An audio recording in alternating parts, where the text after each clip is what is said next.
Hi crafty people! This year I set myself the goal to try to make 100 things for the year. So today I'm updating you with everything I made from January until March. If this is your first time on my channel, then welcome. My name is Marie and this channel is all about motivating mums to make and mend. A lot of my projects are for my kids. There are some projects for me and some projects that I gifted. I love to make things and I hope that this channel is inspiring for you so that it can give you some ideas of things that you could sew or make as well. So we're going to go through chronologically all the different projects that I've done for the first quarter of the year. And the very first project I did this year was a gift for a friend of ours who just had a new baby. I sewed 4 different things to put in this present. And the first one, as always, was a taggy toy. I love to make taggy toys as baby shower gifts or new baby gifts.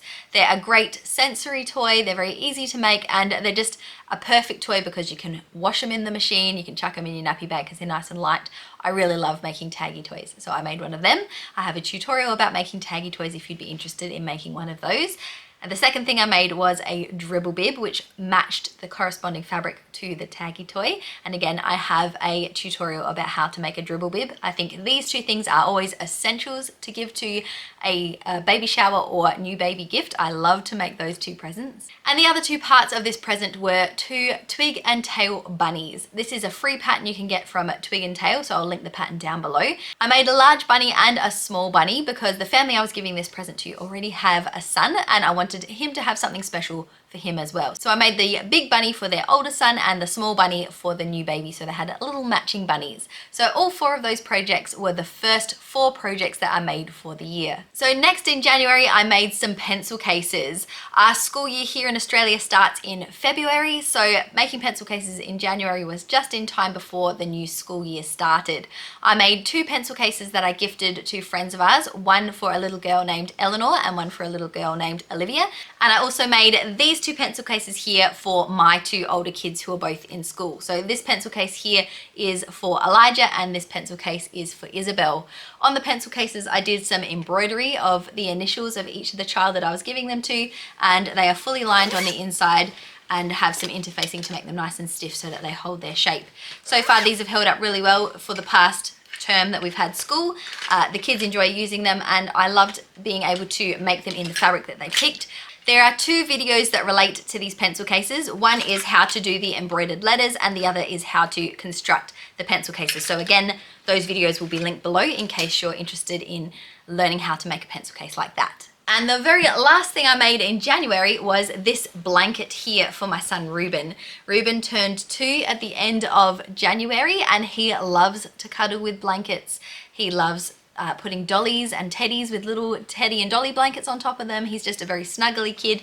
So I made this for his birthday. This has been in Ruben's bed when he's asleep ever since I gave it to him and he loves it. And thankfully he was okay with me taking it tonight so that I could film and show you, and he's with a different blanket tonight. But usually he'd be sleeping with it. He really likes pointing out all the trucks on it because that's another thing he really enjoys. This blanket is extra special to our family because it is a memory blanket that contains fabric from lots of different items of clothing that I cut up, like baby items of clothing or fabric from different things that I've made them in the past. So there are a lot of lovely memories attached to this blanket, so we've really enjoyed having this around, and I did make a video about that. So if you're interested in learning how to make a memory blanket like that or just how to make a blanket in general, then I'll link that video down below as well. And that takes us to the end of January. So let's see now what we made in February. The very first project that I made in February was this dress for Alice. She was feeling a little left out in January because I made the blanket for Ruben and the 2 pencil cases for Elijah and Isabel. So in February, the first project was a dress for Alice. She has worn this a lot, although the weather now is starting to get a little bit cooler. So it's probably going to have to get packed away for a little while unless she wears it with things underneath. But it has a shirred panel on the back like this. So that helps her to get in and out of it by herself because doing buttons or zips or whatever on the back makes it too hard for kids to get into their clothing by themselves. So I like to make the closures as easily accessible as possible. So I made this dress with Alice's help and she really enjoyed doing that with me. There is no tutorial for this one. Alice and I were just enjoying making this together, although I think I did share some of the process on Instagram stories. So if you're not following me on Instagram, you should, so you don't miss out on projects like that. So I'll put the link down below as well to follow me on Instagram. February was clearly the month for clothing because not only did I make that dress, but I also made 4 pairs of shorts for Elijah. So I made this one here, blue with rockets and space thing on it. Some Paw Patrol shorts, some just plain stripy ones, and then these black ones with planets and moons and stars on them. I shared the process of making these shorts in my sewing week in my life vlog, where I shared different productivity tips and how you can make time to sew, and I shared the journey of my week and how I make time to sew in that week. So that's when I made all 4 pairs of these shorts. So again, that video is linked below as well. And that takes me to the end of February, just the dress and the 4 pairs of shorts for February. So now we're on to my March makes, and this here is the first project that I finished in March. It's this embroidery here on this white tote bag. I didn't make the bag itself. It was a kit that I bought from Target. It was on clearance for $5, including the bag and including the embroidery hoop and all the threads and everything. So this is what the embroidery looks like. This was a project that took many, many weeks. I started it in the beginning of February, I think, and then finished it in March, and I am really happy with it. I've put some interfacing on the back of it on the inside just to keep the stitches nice and neat on the inside, and I'm looking forward to using this bag, although I haven't yet because I'm also kind of scared that I'm going to get it dirty and broken. So that was the first project from March, and the next project was this bunny here, and I'm counting it as 2 separate projects because I made the bunny and I also made the outfit, and I'm counting it as 2 separate things because technically they were 2 separate patterns. There was a pattern to make the stuffed animal and then a pattern to make the outfit. So we're counting it as 2 separate things here. I made this bunny using a Minky and Friends pattern and the outfit as well.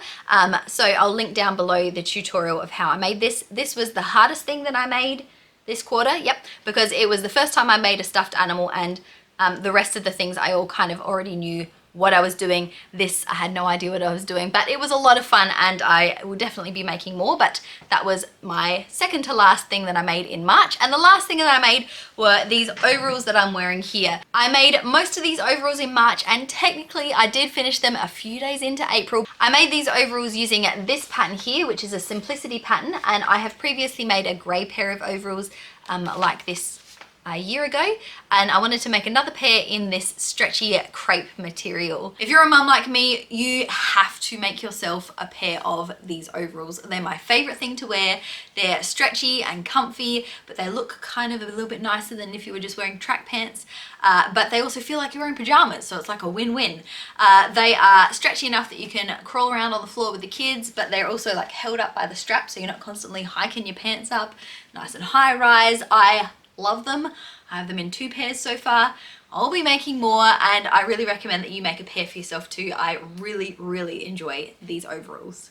The main thing that I changed making these navy overalls compared to the grey ones that I had previously made was the addition of the ruffles on the straps, which I think is a really cute girly detail. It makes it look a little bit more fun, and with that, as well as the more sort of formal type fabric, they do look a little bit more fancy than the grey ones I made, even though they are both made from the same pattern. I didn't share the making process of these overalls here on YouTube, but I did share some snippets over on Instagram. So again, a little plug, if you haven't followed me on Instagram, you need to, so you don't miss out on some of my other projects that I don't share here on YouTube. So altogether, I have made 18 things for the first quarter of the year, which when you think about I'm trying to make 100 things in the year means I'm a little bit behind. I should have been aiming for about 25 each quarter, so I'm technically a little bit behind, but I still have faith that I can make 100 things by the end of the year.